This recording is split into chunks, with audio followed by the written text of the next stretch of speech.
రంగారెడ్డి జిల్లా Rajendra Nagar police station పరిధిలోని మాణిక్యం నగర్ కాలనీలో విషాదం చోటు చేసుకుంది. ఒక భవనం నిర్మాణం జరుగుతున్న సమయంలో చెన్నయ్య అనే మేస్త్రి తన విధులు నిర్వర్తించే క్రమంలో పట్టు తప్పి కింద పడ్డాడు. తీవ్ర గాయాల పాలైన చెన్నయ్యను స్థానిక ప్రైవేట్ ఆసుపత్రికి తరలించగా చికిత్స పొందుతూ మృతి చెందాడు. సంఘటన స్థలానికి చేరుకున్న రాజేంద్ర నగర్ పోలీసులు కేసు నమోదు చేసుకుని దర్యాప్తు చేస్తున్నారు.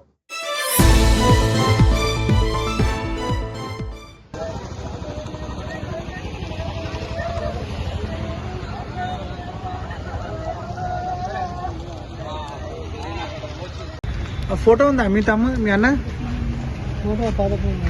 ఇప్పుడు చచ్చిపోయింది.